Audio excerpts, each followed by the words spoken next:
Oke Kak, the stage is yours.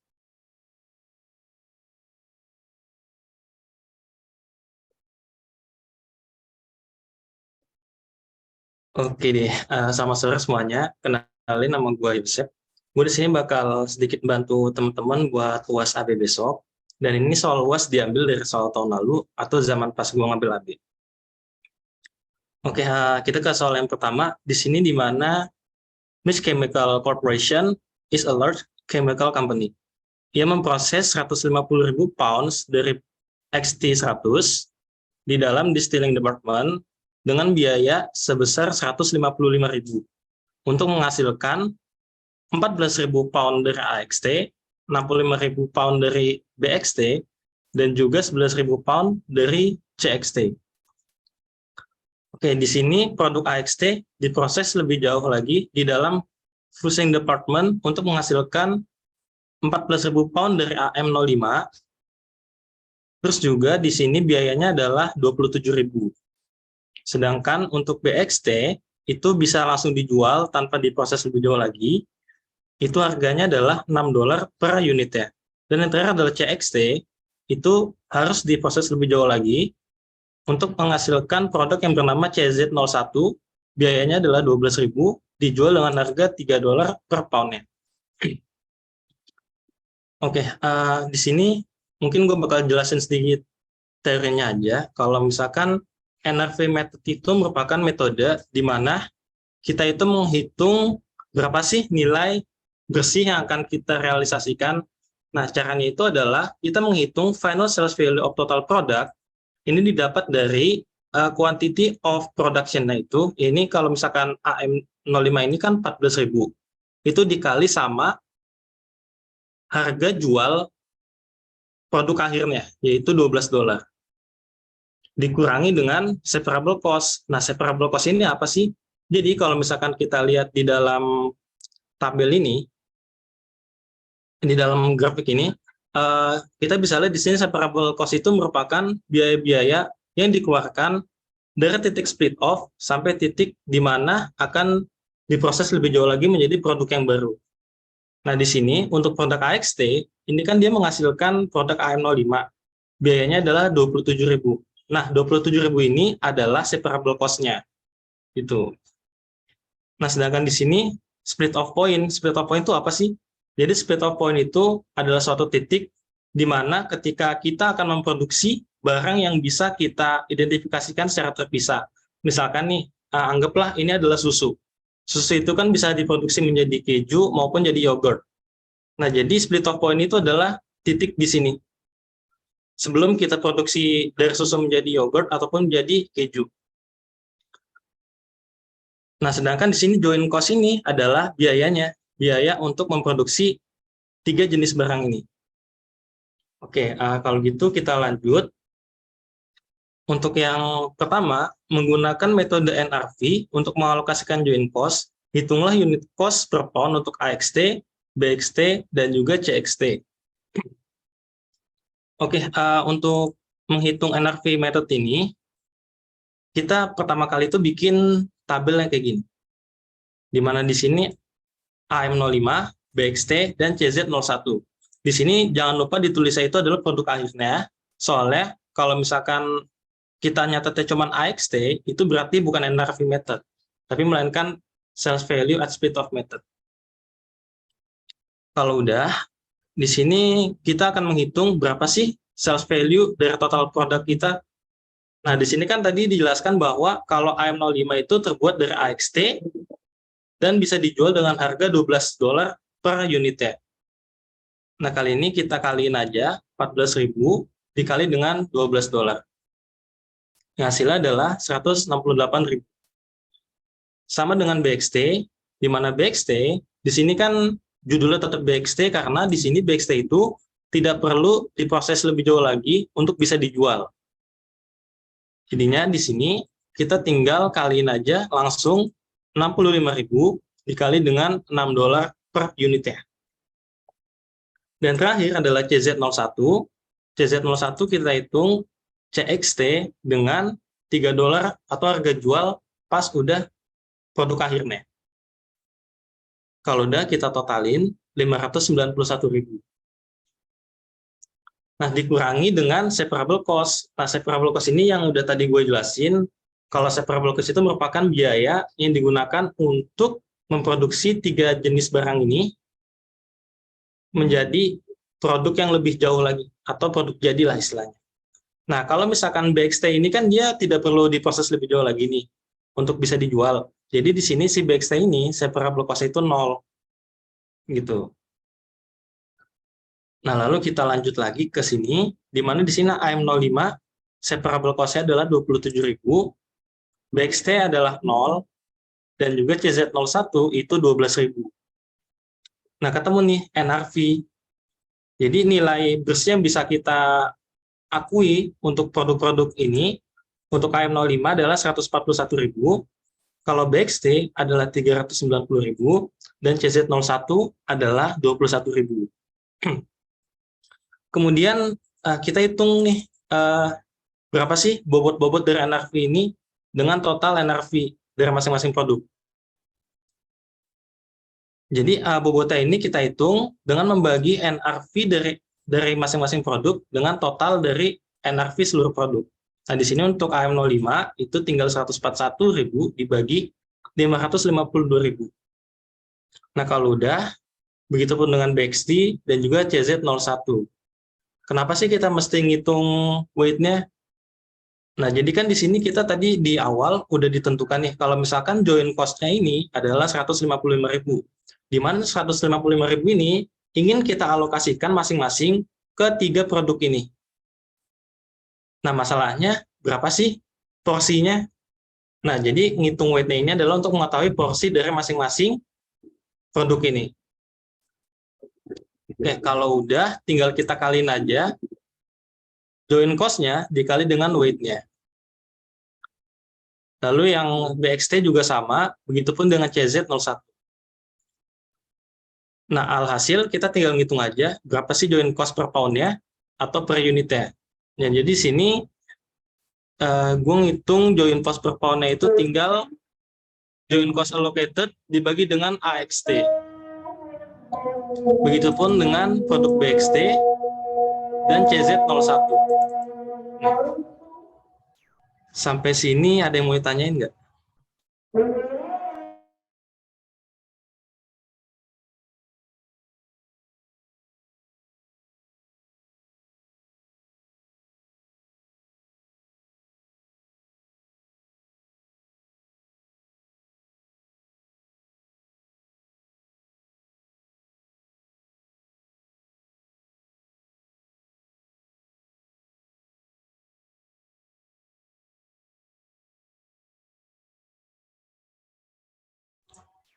Oke deh, mungkin selanjutnya kita akan menghitung dengan physical method nih.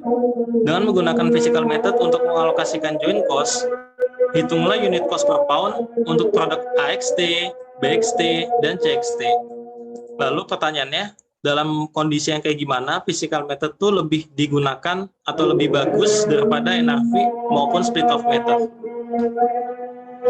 Jadi physical method ini sebenarnya metode menurut gue tuh yang paling gampang di antara NRV maupun split off method. Kenapa? Soalnya di sini di physical method ini kita tinggal menghitung melalui physical unit dari outputnya itu sendiri. Misalkan di sini AM05 itu kan diproduksi dari AXT dengan jumlah 14.000 unit. Kalau BXT ini 65.000 unit, sedangkan untuk CZ01 itu adalah 11.000 unit. Habis itu kita tinggal ngitung weight-nya aja, sama kayak tadi rumusnya, tinggal kita hitung antara AM05 dengan total physical measurement-nya. Lalu kita dapat persentase ini. Nah, persentase ini gunanya adalah untuk menghitung joint cost allocated, di mana di sini yang udah tadi gue bilang, untuk masing-masing produk itu kan porsinya beda-beda. Nah, jadi di sini joint cost allocated-nya juga bakal beda. Di sini kalau misalkan AM05 tinggal 15% dikali sama 155.000. Begitupun dengan untuk BXT juga sama, tinggal weight-nya dikali dengan total joint cost Dan yang terakhir adalah CZ01 dikali dengan total joint cost allocated-nya. Oke, kalau gitu kita udah ketemu nih joint cost per pound-nya berapa. Untuk KM05 ini 1,72, ini juga 1,72, ini juga 1,72. Gitu guys. Nah, jadi dalam kondisi apa sih physical method tuh lebih preferable daripada NRP atau split off method? Jadi sebenarnya physical method itu lebih preferable digunakan dibanding NRV ataupun split off method pada saat produk yang dihasilkan oleh perusahaan itu tidak terlalu banyak dan harga jualnya juga sulit ditentukan. Di mana di sini physical method itu sebenarnya merupakan metode yang paling sulit ditentukan oleh perusahaan. Kenapa? Soalnya di sini physical method tuh harus benar-benar ngitung berapa sih physical unit yang siap dijual dari total produksinya. Jadinya tuh kalau misalkan suatu perusahaan ngitung atau memproduksi banyak produk, maka akan sulit untuk menghitung dari physical method ini. Nah, kita udah clear yang poin kedua, lalu kita ke poin ketiga. Nah, yang ketiga ini, ternyata si produk AXT ini bisa dijual dengan harga 5. Lalu, apakah produk AXT ini bisa kita jual pada split off atau tetap kita proses lebih lanjut lagi? Nah, itu caranya itu begini. Berarti di sini AXT tanpa kita proses lebih jauh lagi bisa dijual dengan harga 5. Berarti di sini dia tidak ada proses feedernya. Kita jual harga 5. Nah, berapa sih revenue yang akan kita dapat? Itu tinggal dikali aja 14.000 tadi atau unit production-nya dikali dengan harganya, yaitu $5. Hasilnya adalah 70.000. Nah, yang ini final sales value process feeder, ini angkanya itu dari yang udah hitung tadi, yaitu 168.000. Atau kalau misalkan miss atau gimana, tinggal dikali aja unit production-nya dikali sama harga jual pada saat udah diproses lebih jauh. Atau udah jadi produk AM05, $12. Nah, di sini berarti sebenarnya kalau misalkan perusahaan itu memproses lebih jauh lagi, bakal menghasilkan revenue tambahan sekitar 98.000. Gitu. Tapi ini bukan jawabannya. Jawabannya belum kelar. Kenapa? Soalnya pas kita proses feeder, itu kita kan ngeluarin duit nih buat memproduksi si AM05 ini. Nah, makanya kita kurangin dulu dengan separable cost-nya. Separable cost-nya berapa? Yaitu 27.000. Yang ini, AM05. Kalau udah, baru ini adalah jawaban dari yang poin ketiga. Yaitu akan menghasilkan profit tambahan sebesar 71.000 apabila si chemical ini memproduksi AXT lebih jauh lagi ke AM05. Kemudian menjualnya. Gitu. Sampai sini ada yang ingin ditanyakan?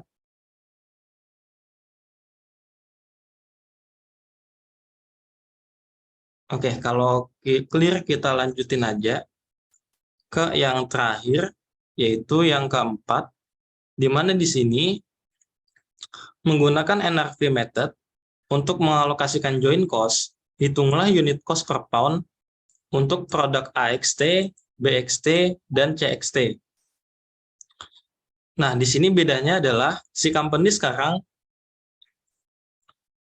treats CXT sebagai byproduct yang dicatat menggunakan production method.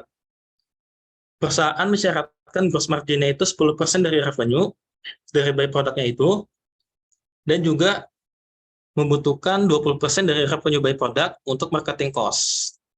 Nah, jadi ini ngitungnya tuh kayak gini. Pertama kita hitung dulu berapa sih revenue kita dapatkan dari CXT. Hasilnya itu adalah tadi yang $3 ini dikali dengan total unit production-nya, yaitu 11.000 pound. Hasilnya adalah 33.000 untuk revenue dari CXT-nya. Nah, habis itu kita kurangin lagi nih dengan gross margin. Nah, sini kan dia butuh gross margin-nya adalah 10% kan, 10% dari revenue. Berarti kita kaliin aja 10% dikali dengan 33.000 Kemudian untuk marketing cost-nya itu 20% dikali dengan 33.000. Jangan lupa dikurangi juga dengan separable cost-nya. Separable cost-nya kita kurangin juga, lalu hasilnya NRV dari CXT ini sebenarnya adalah 11.100. Lalu kenapa sih kita mesti ngitung NRV dari CXT-nya sendiri?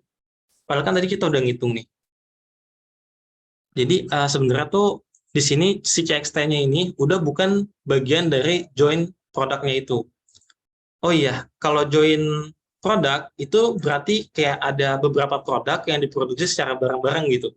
Misalkan kayak ini nih, dari XT100 kita produksi bareng-bareng ke AXT, BXT, dan CXT. Kalau misalkan CXT ini udah berkontribusi, tapi kontribusinya kecil, ya udah CXT-nya ini kita anggap jadi B product. Soalnya dia cuma berkontribusi kecil terhadap revenue. Gitu. Ada lagi satu lagi namanya main product. Kalau main product berarti satu produk yang dijual utama karena kontribusinya itu gede banget buat revenue perusahaan. Gitu. Oke, kalau udah kita bisa nentuin unit cost per pound dari CXT ini. Tinggal kita hitung aja NRV-nya dibagi dengan total unit production dari CXT yaitu 11.000. Hasilnya adalah 1,01. Kita kan udah ketemu nih buat unit cost CXT-nya. Kemudian AXT dan BXT gimana? Nah, selanjutnya kita bisa ngitung nih. Kan tadi kan join cost 3-3-nya itu 155.000. Sedangkan kita udah nganggep CXT jadi B product. Ya udah kita kurangin dulu aja. Join cost yang tadi 3-3-nya dikurang sama NRV dari si CXT-nya ini. Kemudian kita dapat join cost allocated buat AXT dan juga BXT doang itu sekitar 143.900. Kemudian kita ngitung lagi, ini caranya sama kayak yang nomor 1 tadi, tinggal bedanya adalah di sini CXT-nya nggak ada. Gitu. Lalu kita hitung, sini join cost-nya jangan lupa pakai yang baru, karena yang CXT dulu nggak ada. Kemudian kita dapat join cost per pound-nya adalah 4,66 untuk AXT atau AM05 dan BXT 1,63. Udah tinggal kita simpulin di sini. Oke deh, udah kelar buat pertanyaan nomor 1. Ada yang pengen ditanyain nggak?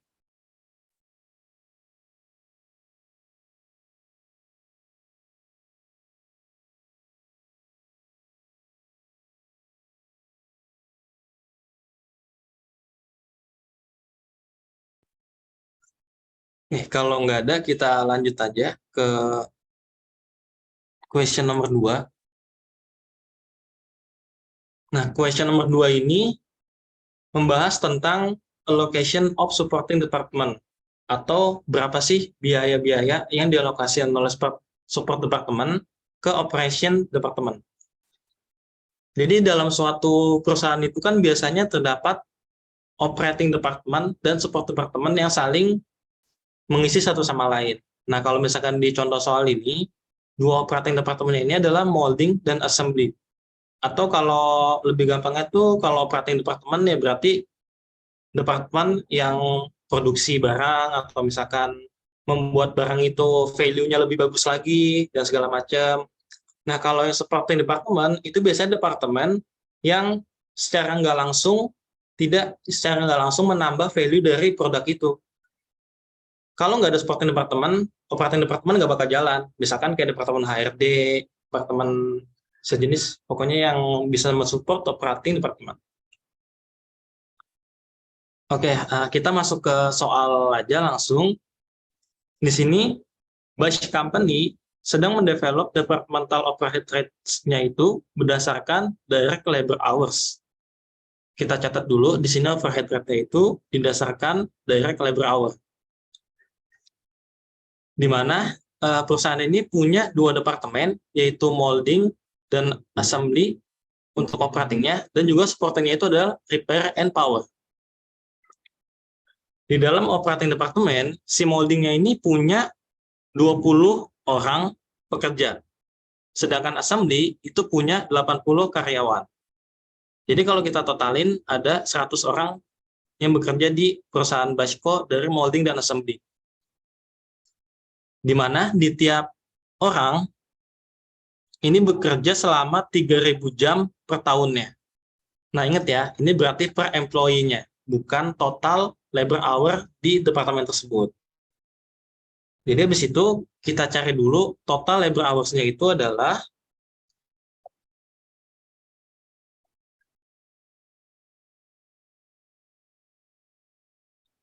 3.000 dikali dengan 20, yaitu hasilnya 60.000. Dan yang kedua, untuk assembly department, itu adalah 80 atau 3.000 dikali 80. Hasilnya adalah 240.000. Kemudian di informasi paragraf kedua, di mana di sini molding department dibudgetin nih biayanya atau MOH-nya, yaitu 200.000, dan assembly department-nya itu 320.000. Dan untuk supporting department, untuk repair itu 48.000, dan yang power itu adalah 250.000. Habis itu di sini kita dikasih tahu berapa sih alokasi-alokasi resources yang dilakukan oleh repair ke departemen lain dan juga oleh power ke departemen lain. Di mana di sini repair hours, berarti kan di sini kalau dari kata-katanya repair, berarti yang dipakai adalah repairnya. Atau kalau misalkan nanti teman-teman bingung, repair departemen tuh pakai base apa sih? Nah, pokoknya cari yang angkanya 0 di sini. Kalau misalkan angkanya 0, berarti itu adalah rate dari si suatu departemen itu. Kayak misalkan di sini, kalau power, ini nolnya ada di kilowatt hours. Berarti si power ini pakai rate kilowatt hours. Gitu. Oke, kita langsung masuk ke pertanyaan ya. Oh ya, sebelum kita masuk, jangan lupa dihitung dulu berapa total dari seluruh resources keempat departemen ini. Dari repair, power, molding, dan assembly. Nah, kalau yang repair hours itu 10.200, tinggal kita sama aja. Kalau misalkan yang kilowatt hours itu 1.210.000 jam. Yang kedua, kita hitung juga nih total dari berapa sih jam yang dipakai oleh operating department. Di mana di sini ada 9.000, yaitu dari molding dan assembly, dan 960.000 dari molding dan assembly juga. Itu dari kilowatt hours-nya.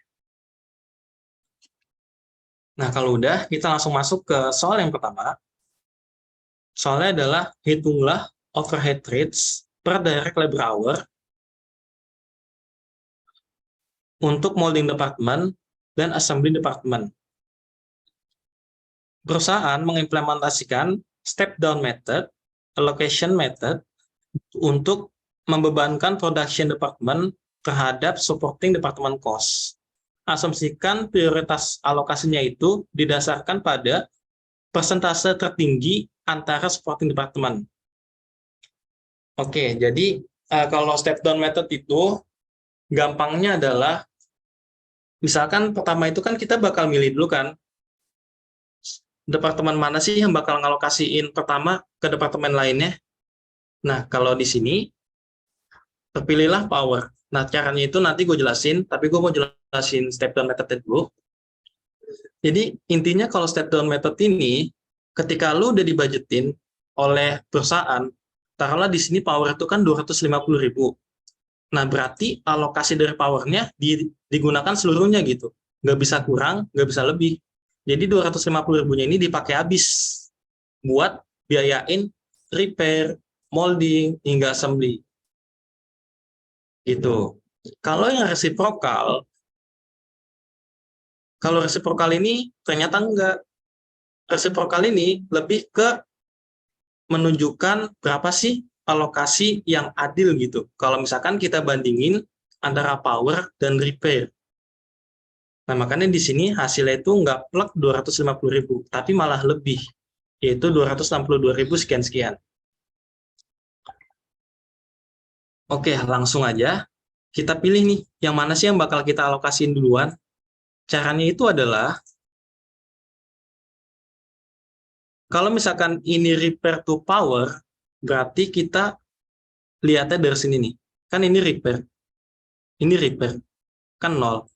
Tapi ini kita mau nyari repair to power. Berarti repair to power. Nah, berarti pakai angka yang ini.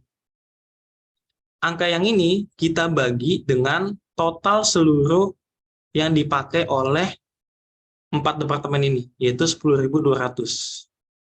Hasilnya adalah 11,76%.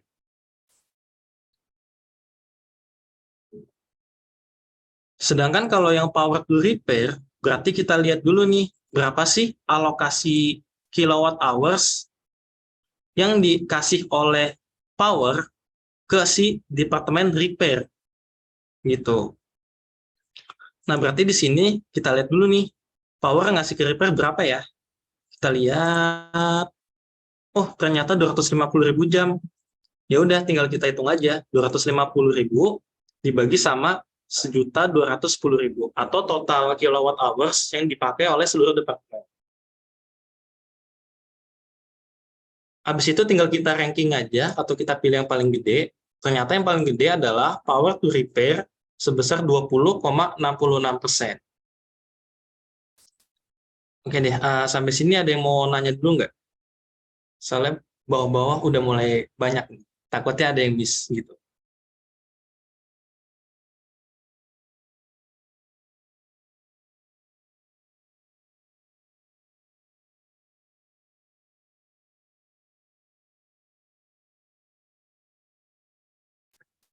Kalau nggak ada, kita lanjut aja ke bagian step down methodnya.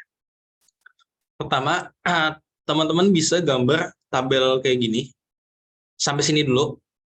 Dimana di sini nama-nama departemen, usahain departemen yang di sini itu adalah departemen yang dialokasiin duluan. Kalau misalkan tadi repair to power lebih gede, nah berarti di sini tulisnya repair duluan. Kenapa? Supaya sebenarnya buat mudahin teman-teman juga sih pas ngerjain. Kalau misalkan kalian di sini nulis repair duluan baru power, nanti agak bingung gitu. Nah, jadi habis kita gambar ini, di sini kita tulis budget cost atau biaya yang udah dibajetin oleh perusahaan ke masing-masing departemen. Dimulai dari power, repair, molding, dan assembly. Totalnya adalah 818.000. Nah, totalnya ini sama ini atau alokasi hasilnya itu nggak boleh beda, harus sama. Kalau misalkan ada beda, berarti jawaban teman-teman masih ada yang miss gitu. Ya, kita lanjut. Di sini kita bikin allocation from power atau berapa sih biaya yang dialokasiin dari departemen power ke seluruh departemen. Nah, makanya di sini kalau yang di step down method ini tuh biayanya dialokasin semua ke seluruh departemen. Nah, kalau misalkan repair, kita ngitungnya tuh caranya adalah, nah kita breakdown dulu. Di sini kan si power ini rate-nya adalah kilowatt hours kan.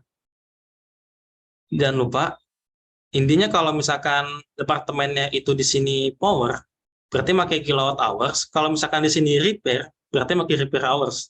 Jadi tergantung sama rate dari masing-masing departemennya itu. Kita langsung ke cara ngitungnya aja. Ini tinggal berapa sih alokasi kilowatt hours ke repair dibagi sama total alokasi seluruh departemen dikali sama minus ini alokasi dari si power. Hasilnya 51.652. Lalu kok di sini ada minus, ada positif, positif, positif. Gimana sih Kak bedainnya? Cara bedainnya itu gampang aja. Kalau misalkan di sini judulnya sama, itu berarti dia negatif. Kalau dia judulnya beda, ini kan power, repair, dan segala macam, itu dia positif. Dan akan selalu kayak gitu. Terus untuk yang molding, itu tinggal bagian molding dibagi sama seluruh departemen, dikali sama allocation from power-nya itu. Kalau udah, kita hitung juga buat assembly, sama kayak tadi. Nah, kalau udah tuh tinggal kita masuk ke bagian bawah.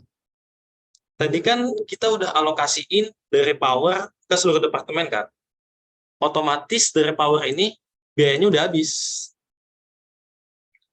Biayanya udah habis, lalu kita alokasiin lagi nih, dari mana? Dari repair ke operating departemennya. Jadi sebenarnya cara berpikirnya itu simple guys. Cuman emang hitung-hitungannya yang agak ribet. Jadi di sini kita alokasiin dari repair ke repair dulu deh. Ini angkanya itu dari budgeted cost ditambah sama allocation from power.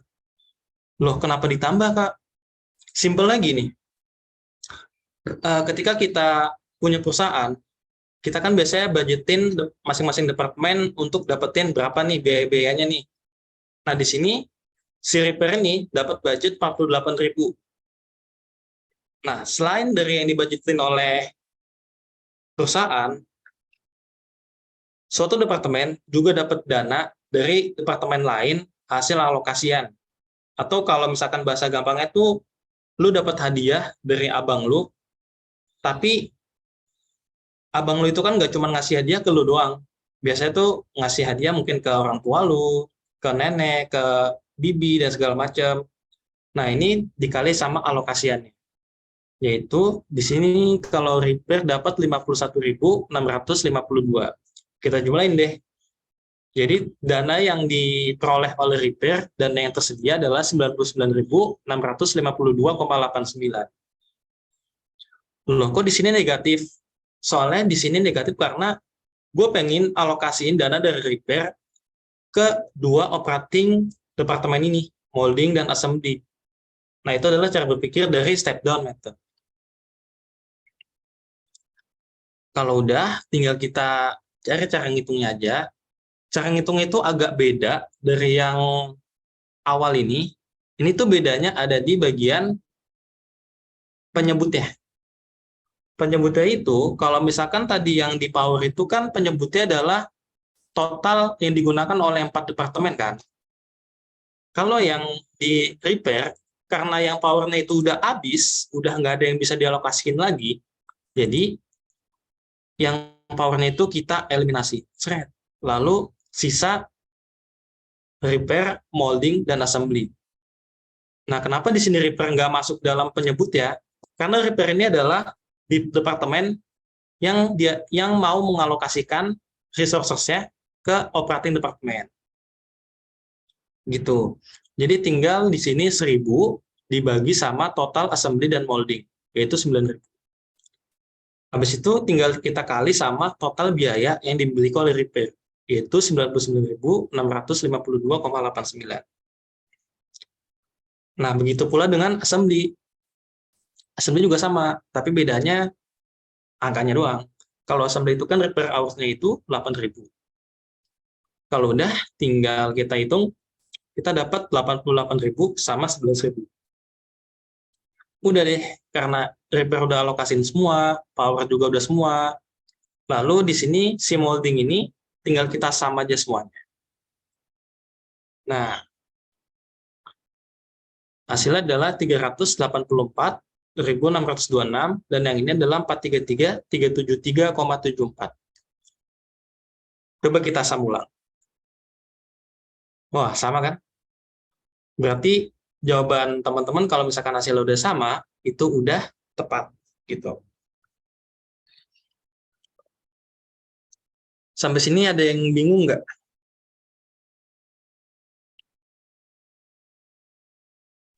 Clear, Kak. Oke, thank you. Oke, kita lanjut ya. Sampai sini tuh sebenarnya belum kelar, guys. Kita baru tahu berapa sih biaya MOH dari molding dan assembly. Sedangkan pertanyaannya adalah overhead rates per direct labor hour. Ya udah, tinggal kita hitung aja. Di sini untuk molding itu cara ngitungnya adalah allocation cost-nya dibagi sama total labor hours. Nah, kalau gini tinggal 384.000 dibagi sama 60.000. Kalau yang assembly tinggal dibagi sama 240.000. Gitu. Nah, ini udah kelar untuk yang step down method. Kalau yang reciprocal itu buat pertanyaan nomor 2 di sini, calculate of rate rates per direct labor hour untuk molding department dan assembly menggunakan reciprocal. Oke, kalau misalkan reciprocal ini, teman-teman nggak perlu ngitung siapa yang paling tertingginya atau persentasenya tadi.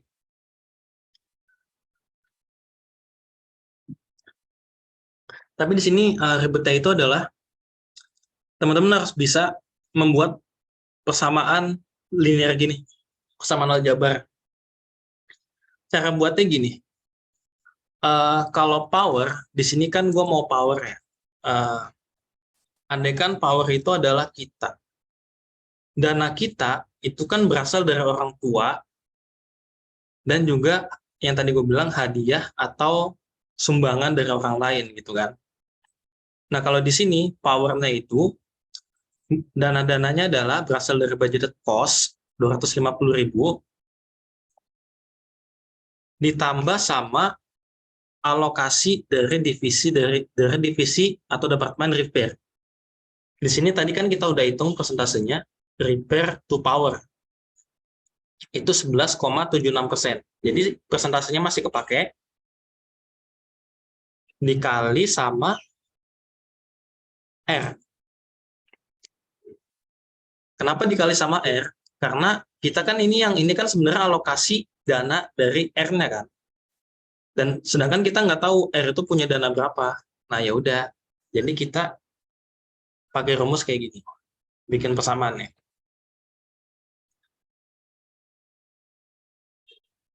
Loh. Ayo. Begitu pula dengan R. Kalau R di sini berarti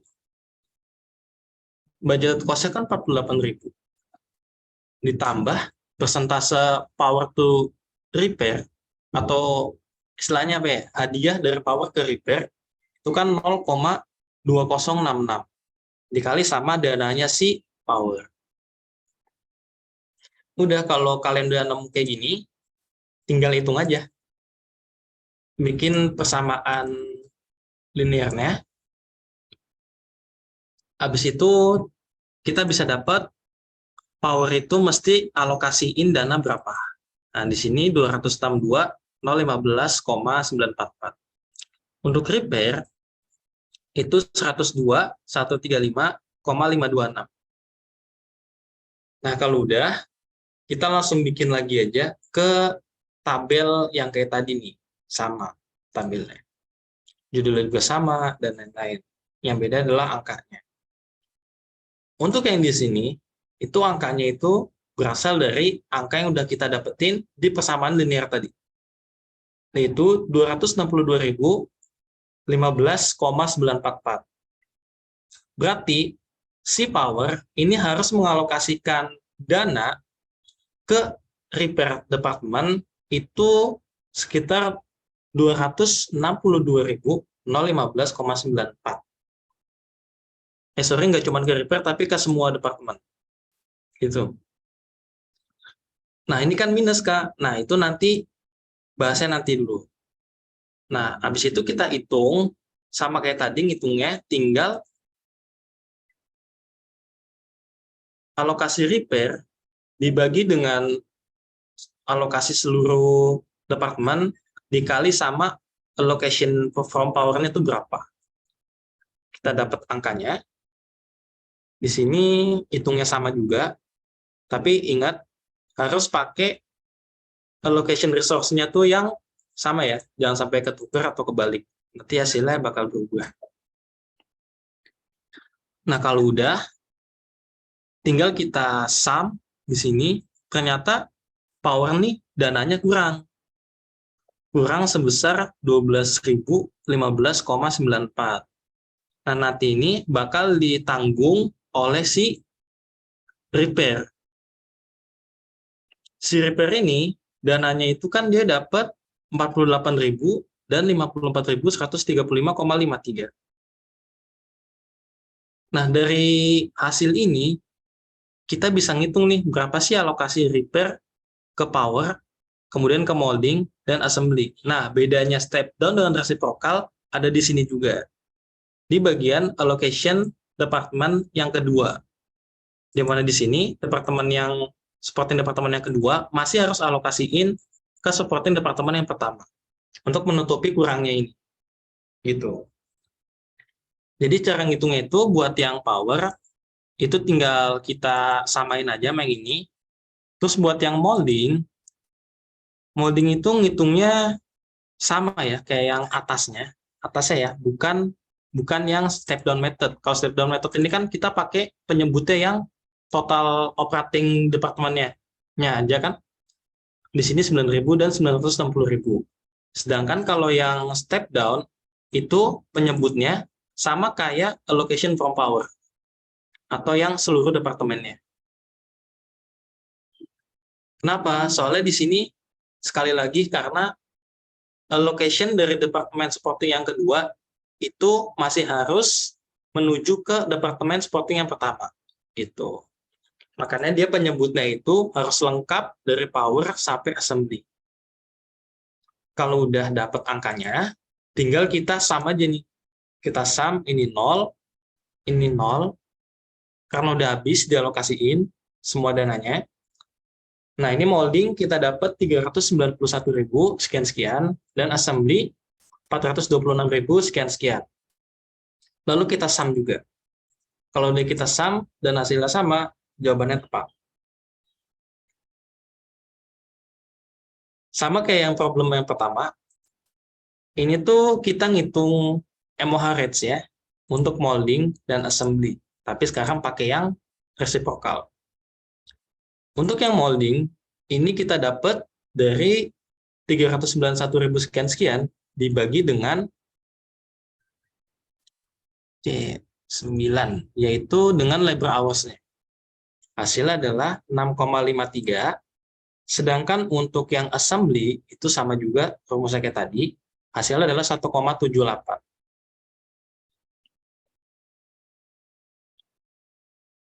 Oke, untuk yang nomor 3, jelaskan perbedaan antara metode-metode di atas. Metode mana yang harusnya dipilih oleh Bash Company.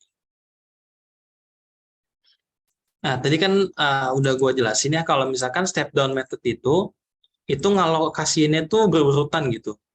Antara divisi atau departemen supporting yang pertama, itu full allocation ke departemen yang kedua. Habis itu baru departemen supporting kedua alokasiin lagi ke operating department. Jadi kayak berurutan gitu. Dari power ke repair, dari repair ke operating department. Itu kalau step down. Step by step lah istilahnya. Kalau reciprocal, ya nggak step by step, tapi bisa kayak misalkan ini dari power ke repair, kemudian tadi karena kurang dari repair, alokasiin lagi ke power, baru ke semua departemen. Gitu. Itu bedanya. Nah, jadi di sini si Bash Company itu seharusnya menggunakan metode reciprocal, karena reciprocal ini lebih akurat, dan juga reciprocal ini memperlakukan antara fixed cost dan variable cost-nya itu berbeda. Nah, di sini kan kalau misalkan allocation from power, kalau step down, itu kita pakai fixed cost kan, kita nggak bedain. Sebenarnya tuh allocation tuh bisa aja beda, karena kan variabelnya beda-beda. Tapi ini udah plug disamain gitu. Kalau reciprocal enggak, kita ngitung dulu. Dengan menggunakan persamaan linear tadi. Udah deh, kalau misalkan si Bash Company ini ingin meminimize costingnya, mungkin si Bash ini bisa menggunakan step down method untuk molding dan reciprocal method untuk assembly. Oke guys, sampai sini ada yang mau nanya nggak?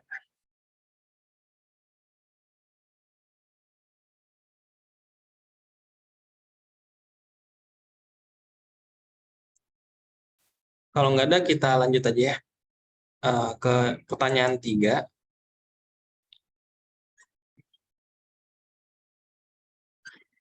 Di sini pertanyaan 3 ini Bruno Corporation sedang mendevelop dua produk. Ada produk namanya Hotplay dan Cold Game. Dimana di sini udah dijelasin target price-nya itu sekian, Hotplay sekian, dan atau current selling price sekian, dan Cold Game sekian-sekian.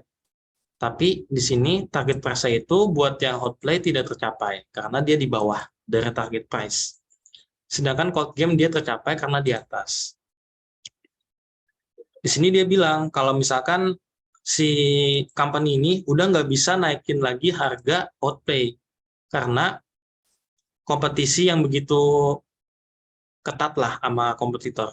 Kalau misalkan Cold Game itu dia masih bisa naikin soalnya dia masih salah satu yang terendah di industri harganya. Nah, makanya di sini si Bruno ini pengen tahu kalau misalkan perusahaan pakai ABC costing itu lebih bagus atau enggak gitu.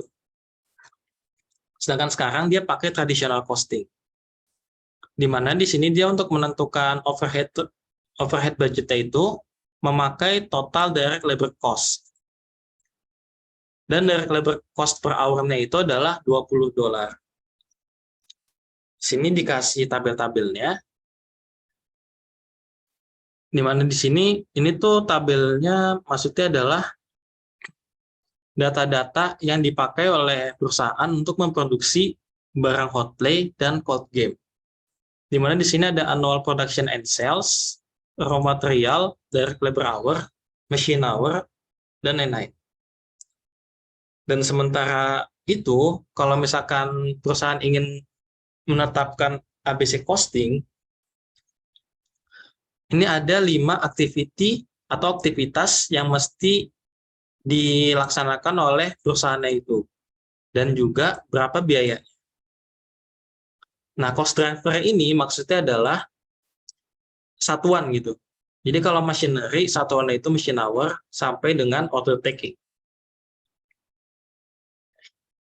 Oke, kalau udah kita langsung masuk ke pertanyaan yang pertama dulu. Yang ini kita cuekin dulu aja, karena ini buat soal nomor 2. Calculate allocated manufacturing overhead cost per unit and total product cost per unit menggunakan current method dan overhead cost allocation. Oke, jadi di sini untuk penentukan MOH rate-nya ini, caranya itu gampang. Tadi di sini kan dibilang kalau misalkan MOH rate itu berdasarkan atas direct labor cost. Makanya di sini kita menentukan dulu berapa sih direct labor cost-nya dari masing-masing produk, dari Hotplay dan Cold Game. Nah, untuk yang Hotplay, itu direct labor cost-nya bisa kita hitung dari direct labor hour per unit dikali sama berapa total production yang akan dia pakai dikali sama harganya. Dan di sini kita dapat 384.000. Dan sebagai catatan, kalau misalkan teman-teman mau ngitung direct labor cost, itu teman-teman harus hitung dulu total direct labor hour untuk total keseluruhan produksi. Habis itu baru dikaliin dengan cost-nya. Habis itu kita cari dengan cara yang sama untuk yang Cold Game. Hasilnya adalah untuk MOH rate, caranya adalah tinggal kita bagi aja nih. MOH budget dibagi dengan jumlah dari direct labor cost-nya. Yaitu untuk yang Hotplay 384 dan Cold Game 160.000. Hasilnya adalah 7,72. Ini untuk single rate costing ya, atau traditional costing. Dia pakai rate itu 1 untuk 2 produk. Oke, selanjutnya kita hitung nih untuk produk cost per unit ya. Kita pakai di sini untuk menghitung direct material itu dari informasi yang tertera tinggal annual production dikali sama raw material cost per unit. Untuk yang Cold Game juga sama, itu 4.000 dikali 52,5. Direct labor cost udah kita hitung tadi dari yang sini. Dan MOH allocated itu cara ngitungnya adalah tinggal MOH rate dikali sama direct labor cost-nya. Nah, udah dapat, ini juga sama. Kita jumlahin, kita dapat total cost untuk hot play dan juga cold game. Total cost per unit itu dihitung dengan total cost dibagi dengan total production-nya. Kalau udah, berarti di sini soal nomor 1 udah kelar. Soal nomor 2, ini panjang banget. Jujur ini panjang banget. Gue dulu yang ini gue skip. Dan emang susah banget. Jadi ya semangat guys buat ngerjainnya. Terus untuk yang nomor 2, using activity based costing method. Untuk mengalokasikan rate for each activity cost pool. Nah, maksudnya itu kita bikin kayak gini nih. Jadi untuk masing-masing activity ini atau aktivitas ini, alokasi dananya tuh berapa sih? Per unitnya gitu.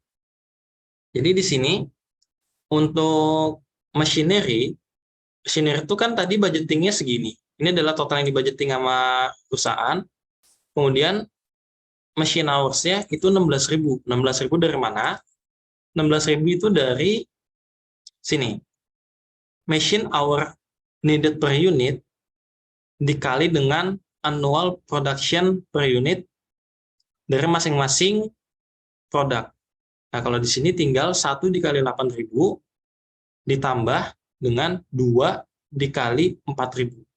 Hasilnya adalah 16.000. Number of setups, di sini teman-teman harus ini juga baca dulu keterangan dari yang poin terakhir ini. Di sini dia bilang setup hot play machine is done after 2 batches produced. Artinya adalah setup mesin untuk hot play itu selesai setelah 2 batch telah diproduksi. Sementara untuk cold game itu setiap batch itu setupnya udah kelar. Jadi di sini kita hitung dulu nih setupnya.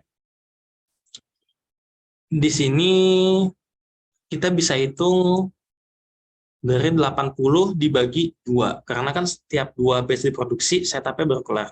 Dan yang terakhir ini dibaginya 1. Nah, untuk mencari batch ini, teman-teman bisa ngitung dari units production dibagi dengan unit di tiap masing-masing batch. Berarti kan di sini 8.000 dibagi 100, hasilnya 80. Sementara ini, untuk cold game, 4.000 dibagi 50, hasilnya 80. Nah, ini adalah batch masing-masing untuk produk. Di keterangan tambahan, inspection is done for every batch produced. Berarti di sini untuk number of inspection itu 160. Kenapa? Soalnya kan tadi dibilang di tiap batch-nya kelar, inspeksinya kelar. Ya udah, berarti inspeksinya sebesar 80 ditambah 80. 160 kali inspeksi. Nah, untuk direct labor hour, itu ngitungnya dengan cara direct labor hour per unit dikali dengan annual production and sales. Kita dapat dari masing-masing produk, ditotalin hasilnya 27.200, dan number of change order itu dari soal, ada 10 untuk hot play, dan ada 20 untuk cold game. Hasilnya adalah 30. Kalau udah kita bisa ngitung allocation rate-nya, itu tinggal kita bagi aja dengan MOH budget dibagi dengan machine hour atau dan yang lain-lainnya. Bagi sini. Kita dapat allocation rate untuk masing-masing aktivitas. Udah, 2I udah kelar. Sampai sini ada yang mau nanya nggak? Kalau nggak ada, kita lanjut. Mungkin yang kedua ini disuruh hitung alokasi MOH cost-nya per unit produk. Sebenarnya 2 tuh yang ini, tapi 2 sama 3 bisa digabung, jadi gue gabung. Jadi buat nomor 2, ini kan tadi kan kita udah hitung ya, masing-masing allocation rate untuk masing-masing aktivitas. Nah, sekarang kita mau hitung berapa sih yang dialokasiin untuk si hot play dan juga untuk si cold game. Nah, di sini untuk yang machinery, tinggal kita kali aja allocation rate-nya dikali dengan total production-nya. Hasilnya 645.000. Ini juga sama untuk yang code game. Code game itu kan tadi dibilang kalau misalkan machine hour needed per unitnya kan 2 ya. Berarti tiap unitnya itu butuh 2 jam mesin untuk menghasilkan satu jenis production. Berarti di sini tinggal dikaliin aja alokasi dikali machine hour needed per unit dikali dengan annual production. Kalau machine setup juga sama, tinggal dikali aja 6.000 dikali dengan total setup-nya. Untuk yang code game juga sama, tinggal dicari aja. Habis itu untuk inspeksi berarti di sini allocation rate untuk inspeksi dikali dengan total batch. Kenapa? Soalnya di sini di soal dibilang kalau misalkan inspeksi itu berdasarkan batch yang diproduksi. Kalau udah tinggal yang material handling itu tinggal allocation rate dikali sama annual production dikali sama direct labor hour per unit. Atau dengan kata lain, sebenarnya tuh allocation rate-nya dikali sama berapa sih total direct labor hour dari perusahaan tersebut gitu. Kalau udah, tinggal yang order taking itu tinggal allocation rate-nya 14.000 dikali dengan berapa total change order. Intinya tuh teman-teman harus perhatiin cost driver-nya gitu. Dan juga keterangan di soalnya. Supaya teman-teman tahu mesti ngalihin alokasi dengan apa gitu. Nah, kalau udah, tinggal kita jumlahin aja. Kita dapat located MOA cost-nya adalah sekian. Hasilnya sama dengan yang udah dibudgetin nama perusahaan, 4.200.000. Oke, ini kita udah dapat. Kita hitung juga allocated MOA cost per unit, tinggal bagi aja. Ini dibagi sama total production-nya. Hasilnya 260 dan 529. Itu untuk yang 2I2. Kalau yang I3, itu tinggal hitung aja. Tadi total seluruh cost-nya. Dan juga habis itu tinggal kita bagi aja nih, total cost per unit dibagi dengan 8.000 atau total production-nya. Nah, untuk nomor 2 udah selesai. Sekarang nomor 3. Nomor 3 itu kita disuruh identifikasi ada nggak over atau under costing untuk kedua produk.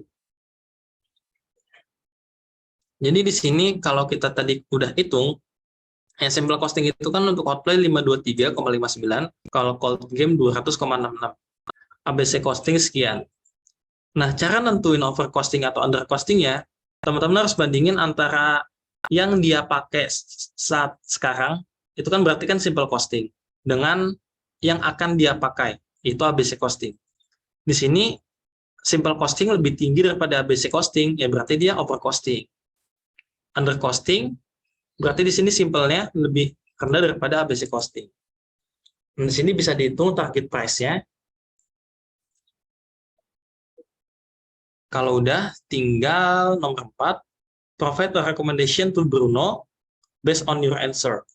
Berarti di sini si Bruno kalau misalkan ingin mengimplementasikan ABC costing, bisa fokus ke hotplay. Kenapa hotplay? Karena tadi kan dibilang dia udah nggak bisa naikin harga lagi karena kompetisinya sangat ketat. Berarti jangan kompetisi di harga lagi, tapi bisa di inovasi dan segala macam. Nah, sambil memikirkan untuk inovasi dan biaya-biayanya, perusahaan bisa menaikkan harga cold game. Karena tadi dibilang masih menjadi salah satu yang terendah di industri. Gitu. Itu udah selesai untuk soal nomor 3.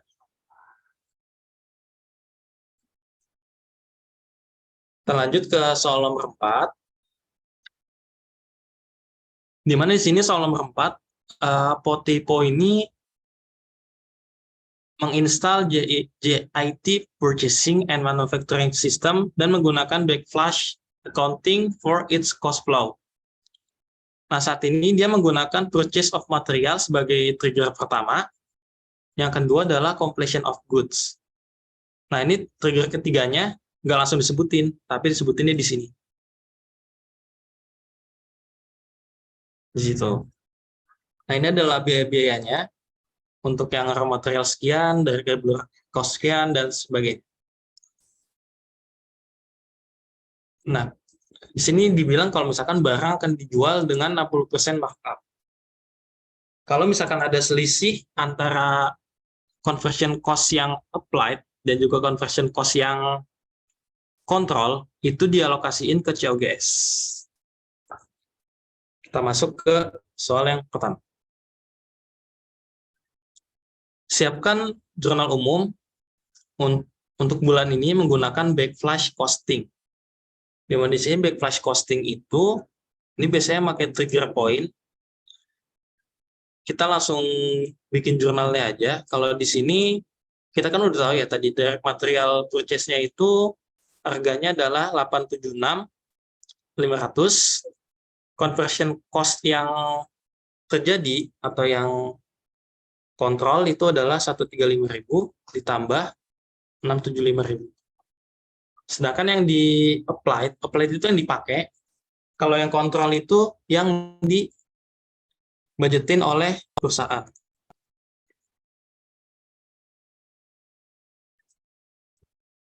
Dan langsung aja masuk ke journal entry-nya. Dia bilang di sini trigger point pertama itu dia di-trigger pada saat pembelian material atau pembelian bahan-bahan. Nah, kita langsung bikin jurnalnya aja. Di sini ketika kita membeli bahan-bahan, maka kita kan akan mendapat bahan-bahannya itu kan. Di mana di sini kita beli harganya adalah 876.500 dan untuk pembalik akunnya adalah accounts payable control. Ini anggaplah menggunakan accounts payable. Nah, untuk akun selanjutnya itu ada conversion cost control dan juga various account dan akun-akun lainnya. Untuk yang trigger point yang kedua itu pada saat completion of goods atau barangnya nih udah mau kelar. Kalau misalkan barangnya itu kelar, berarti kan kita dapat finish good dong. Kita dapat finish good dengan menggunakan material yang udah kita beli dan conversion cost yang udah kita alokasiin. Nah, conversion cost itu apa? Jadi conversion cost itu adalah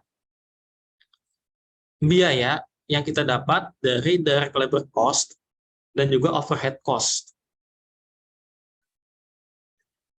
Gitu. Jadi di sini conversion cost-nya 810.000.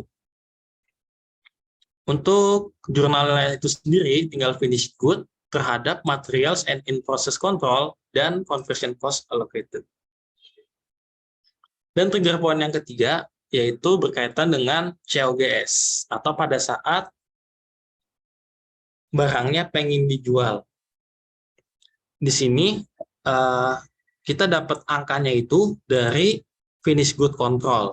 Tadi finish good control itu angkanya dari 876.500 atau materials in process control dan conversion cost allocated. Di sini berarti kita dapat COGS dan kita kreditkan finish good control. Atau berarti dalam kata lain di sini barangnya itu udah siap dijual, makanya udah jadi COGS. Kemudian kita hitung juga nih, ada nggak overcosting atau undercostingnya? Nah, di sini conversion control untuk yang ini di sini tuh dia ternyata sama nih dengan conversion cost yang apply. Jadi di sini tidak ada yang namanya overcosting atau undercosting. Itu soal yang pertama. Kalau soal yang kedua, maintenance cost before JIT. Di mana di sini disuruh hitung maintenance cost per unit untuk tiap-tiap produk sebelum JIT dan sesudah JIT. Manakah versi yang lebih akurat dan jelaskan? Kita hitung dulu. Tadi kan di sini sebelum JIT maintenance cost-nya adalah 1.960.000. Sedangkan untuk yang total maintenance hour itu kan 200.000 dapat dari sini. Ini kita totalin semua maintenance hours-nya. Habis itu dapat 200.000. Setelah itu tinggal kita hitung aja maintenance cost per hour-nya. Dapatlah 9,8. Habis itu kita tinggal ngitung nih, berapa sih alokasi-alokasi yang dipakai oleh perusahaan sebelum JIT terhadap setiap masing-masing barang untuk memaintenance barang tersebut. Atau maintenance cost-nya ya, alokasi maintenance cost-nya. Jadi di sini untuk wheels itu 784.000 didapat dari maintenance cost per hour dikali sama maintenance hours-nya di wheels. Begitu juga dengan seats dan handlebars. Kalau udah, kita bakal dapat tujuan dari soalnya, yaitu maintenance cost per unit. Tinggal kita bagi aja antara maintenance cost ini dibagi dengan quantity produced. Ini quantity. Nah, untuk wheels 14,93, untuk seats 13,07, dan untuk handlebars itu adalah 7. Kalau udah, ini jawabannya guys. Jadi ini jawabannya. Kalau udah, tinggal kita hitung yang setelah mengaplikasikan just in time. Nah, setelah mengaplikasikan just in time, di sini biaya-biayanya berubah nih. Untuk yang wheels itu 532.000, 588 untuk seats, dan handlebars itu 840.000. Nah, di sini kita bisa langsung hitung nih maintenance cost per unit ya. Tinggal kita bagi aja. Maintenance cost dibagi sama quantity produce.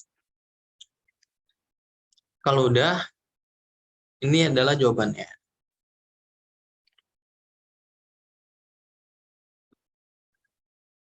Terus yang mana yang lebih akurat? Di sini jawabannya adalah versi JIT itu lebih akurat.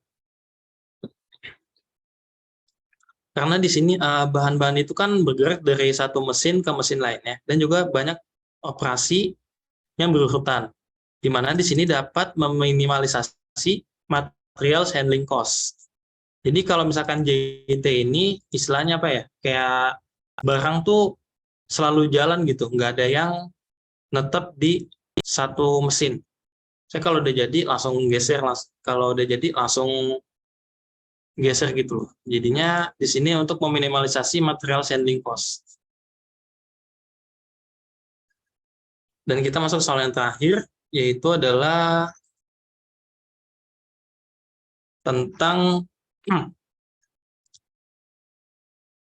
perfection cost, appraisal cost, dan lain-lain. Atau quality cost. Di mana di sini tahun 2000X1, Coin Company ini memiliki beberapa quality cost dan juga sales sebagai berikut. Di mana di sini udah ditaruh juga dari itemnya dan juga macam-macam biayanya itu berapa. Mungkin kita langsung aja ke soal yang pertama. Di sini disuruh ngitung relative distribution of quality cost for each year. Dan apakah kita percaya kalau misalkan perusahaan itu sudah moving ke arah yang benar in terms of the balance among the quality cost category. Nah, di sini langkah pertama itu kita mesti mengklasifikasi biaya-biaya ini ke provision cost, appraisal cost, internal failure, dan external failure. Provision cost. Kalau provision cost ini merupakan biaya yang dipakai oleh perusahaan untuk mencegah atau meminimalisir barang-barang yang jelek atau yang tidak sesuai kualifikasi. Kalau misalkan appraisal cost ini lebih kayak untuk mendetek apakah ada barang yang tidak kualifikasi atau yang kualifikasi kurang bagus ataupun jelek gitu. itu adalah parcel cost. Kalau misalkan internal failure, itu lebih kayak barang ini setelah di appraisal, itu ada yang jelek apa enggak. Kalau misalkan ada yang jelek, nah ini termasuk ke internal failure perusahaan. Kalau eksternal, itu barangnya udah dijual ke customer. Jadi, udah jadi apa ya, kayak kegagalan yang berasal dari eksternal. Nah, makanya di sini, untuk yang prevention cost, itu contoh biayanya adalah, yang pertama, quality improvement project, quality circle training, initial design review, dan return materials. Nah, kalau misalkan teman-teman nanti ketemu return materials, biasanya bingung nih ke eksternal, apakah prevention cost ya? Jadi di sini return materials itu adalah materials yang mungkin tidak sesuai dengan kualifikasi perusahaan atau mungkin materialnya itu rusak gitu. Jadi daripada kita pakai material ini buat produksi barang, nanti barang jadi jelek, mending kita balikin. Nah, ini adalah return materials. Kalau quality improvement project, ya berarti suatu project untuk meningkatkan kualitas dari produk itu sendiri. Kalau quality circle training, itu untuk melatih karyawan supaya kualitas barang itu lebih baik lagi. Dan seterusnya. Kita masuk ke appraisal cost. Packaging inspection itu jelas ya masuk ke appraisal cost karena yang namanya inspeksi ini itu berarti untuk mendeteksi ada nggak barang-barang yang hasilnya jelek atau tidak memenuhi persyaratan ataupun kualifikasi. Dan yang kedua, product quality test. Ini jelas untuk tes kualitas dari suatu produk itu. Kalau misalkan ada yang jelek, itu berarti merupakan internal failure. Karena di sini teman-teman pasti udah belajar yang namanya rework, scrap, dan lain-lainnya. Di sini berarti kalau misalkan ada barang yang di rework, itu masuknya ke internal failure. Yang di scrap juga. Nah, retesting itu istilahnya untuk membuat ulang suatu produk supaya mungkin produknya itu bisa lolos tes lagi gitu. Nah, kalau misalkan production yield losses, itu lebih kayak berapa sih production kita yang hilang karena kita udah terlanjur nih pakai barang yang atau bahan-bahan yang jelek gitu. Dan kebetulan di sini dia lolos appraisal cost atau bisa aja mungkin karena nggak ketahuan dan segala macam. Nah, kita masuk ke external failure. Di sini ada warranty.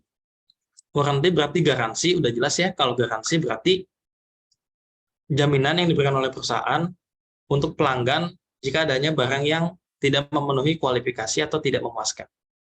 Dan itu bukan merupakan kesalahan dari pelanggannya. Nah, sedangkan kalau recall allowances, ya berarti barang yang dibalikin. Nah, kalau udah, kita langsung aja masukin cost-cost-nya. Ini berdasarkan tabel yang di sini. Lalu kita dapat nih, total cost-nya adalah, kalau yang 2000X0 itu 2.048.000, kalau yang 2000X1 itu adalah 2.028.000. Oke, kalau udah kita tinggal hitung nih. Untuk yang total control cost itu berapa, total failure cost itu berapa. Nah, kenapa sih ini tuh prevention dan appraisal itu masuk ke dalam control cost? Soalnya, control cost itu kan berarti biaya yang digunakan oleh perusahaan untuk mengkontrol apakah kegiatan tersebut atau kegiatan operasi perusahaan tersebut udah berjalan untuk membuat produksi yang sesuai kualifikasi. Dan di sini yang termasuk control cost adalah prevention cost dan appraisal cost. Pokoknya nih kalau misalkan control cost ini gampangnya ngingetnya itu kayak biaya sebelum produksi itu jadi gitu. Kalau misalkan internal dan external failure itu masuk ke failure cost. Ini barangnya berarti udah jadi. Kalau yang internal itu udah jadi tapi belum sampai ke pelanggan, kalau eksternal itu udah sampai ke pelanggan. Kita hitung nih. Ternyata di sini tahun 2000X1 kontrol cost-nya meningkat sebesar 240.000 dan failure cost-nya turun 260.000. Nah, berarti dia udah bagus. Kenapa? Soalnya di sini peningkatan kontrol cost-nya itu lebih rendah daripada penurunan failure cost-nya. Berarti di sini mungkin perusahaan udah berhasil nih, udah berhasil ngatasin barang-barang yang jeleknya. Jadinya tuh nggak ada yang di reward, makin berkurang juga yang dibalikin dan segala macam. Itu untuk yang nomor 1. Untuk yang nomor terakhir, hitung additional improvement dalam profit si koin tahun 2021 secara langsung jika dia itu menurunkan quality cost-nya 2,5% dari sales revenue. Strategi apa yang koin dapat implementasikan untuk mencapai target improvement tersebut? Jadi di sini kita hitung dulu. Ini kan revenue-nya tahun 2021 kan 10.080.000. Sedangkan quality cost-nya 2.028. Ini sebelum 2,5% ini, dia profitnya sekian. Kalau yang setelah 2,5%, ini tinggal kita hitung aja. 2.028.000 dikurang sama sales revenue dikali 2,5%. Udah, hasilnya adalah ternyata di sini incremental profit-nya 252.000. Strategi apa sih yang bisa digunakan oleh si koin? Nah, strategi ini bisa aja mungkin untuk rekrut desain engineer yang bagus, lalu mentraining karyawan dalam quality management, kemudian menurunkan employee turnover, atau seberapa banyak sih, kalau employee turnover itu kan seberapa banyak employee-nya itu dipecat ya, segala macam, atau keluar masuk ke employee. Jadi itu diturunin, dan yang terakhir adalah meningkatkan employee empowerment dan satisfaction. Dan yang terakhir adalah creating a quality first culture of identifying and eliminating the root causes of defects.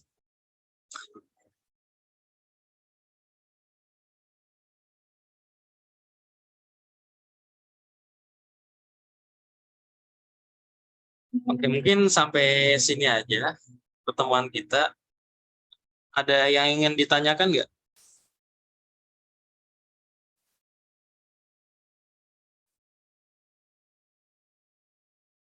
Oke, kalau nggak ada, mungkin gua udahi aja, guys.